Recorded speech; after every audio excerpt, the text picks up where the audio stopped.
Think for just a minute about your favorite things. What might that be? Would it be lunch with a friend? Would it be taking home some supper so you don't have to cook? Might it be curling up on a couch with a new book?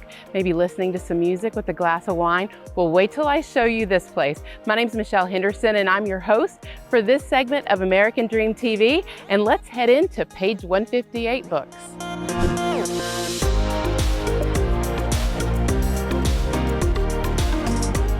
Hey, Sue, so good to see you. Thanks for taking time to chat with me today. Oh my gosh, I'm very excited. Yeah. I love this place. Me too. It is so much fun. It is so personal. Tell me a little bit about how page 158 Books came about.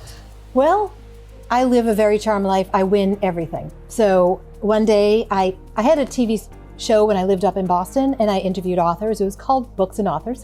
And when I came down here, I started a book club and I was also at the Renaissance Center interviewing authors. So I would try to get the book in the bookstore that was downtown. And one day I walked out and I went, I would love to own a bookstore. And the owner contacted me 3 days later. I jumped off the couch. I said, he wants us to take over the store. And we did. So that was 6 weeks between when we took over and when we were opening. So wow. Everybody asked me the question, what does page 158 mean? And I say, well, we had 6 weeks and you always think you're gonna have the perfect name if you ever own a bookstore. Well, we didn't. And I had an advertising friend who came up with 6 ideas. And one of them was page 158, which is our original address. So, but it's worked out so well because we have so many authors that come in, they're like, that is the best part of the book. You host events and things here. Yes. Tell me a little bit about the events that you host. So we had Tessa Bailey a couple months ago and 300 people. We had a line going in and out. She had to be in and out of here in an hour and a half, but we do Kennedy Ryan, who lives here. We mail her books internationally. We're having Daniel Black come in January, which I'm so excited about. Kevin Wilson. So we have some really big names that are starting to come here because when we open the space, we can now fit almost 200 people there. So. Hey, how are you? Good to see you. Good to see you. You've had a busy day today. Yes. And so tell me a little bit about Lemon Tree Cafe, what makes it so good? Okay, well, everything is made fresh here. Okay. The majority of, we do have a few vendors that we use locally, like for bread and things like that, but by and large, everything is made here by our staff. And we make it fresh daily, and we use seasonal ingredients and locally source it where we can. And we've got kind of just a unique type of menu here. Tell me a little bit about the menu and who creates that menu?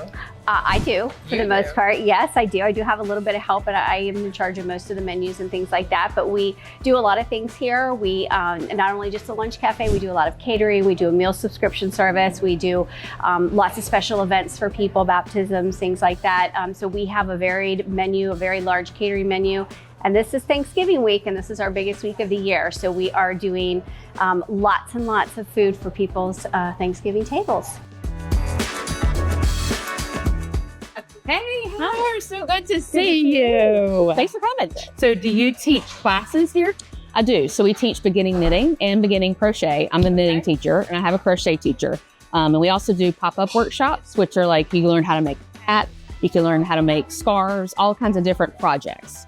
And what made you decide to create a knitting store? Well, especially in this spot, we've got the bookstore and we've got the restaurant, and yarn kind of comes along with that. People can come in and hang out all day long. And I want to provide yarn for people at a low price point all the way up to a higher price point. So I welcome everyone. Hey, Mike, it's so good to see Hi. you. Nice to Thanks meet so you much too. for chatting with me today. Sure. I love the idea of the listening room, but I bet most people have no idea the listening room even exists. So Yes. tell me, what is the listening room and how did it come about?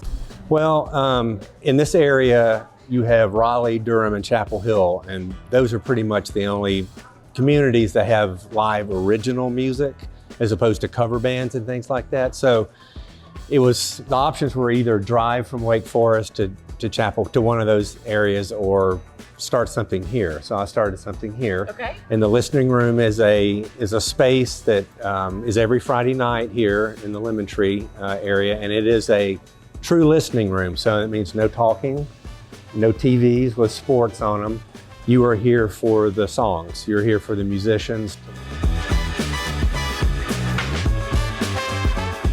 How much fun was that? Thank you so much for joining me. A huge thanks to my guests today. I hope I've inspired you to come to downtown Wake Forest, check out page 158 Books and all the fun things inside. Stay tuned to American Dream TV and me, your host, Michelle Henderson, for more tips and insights about our local area here.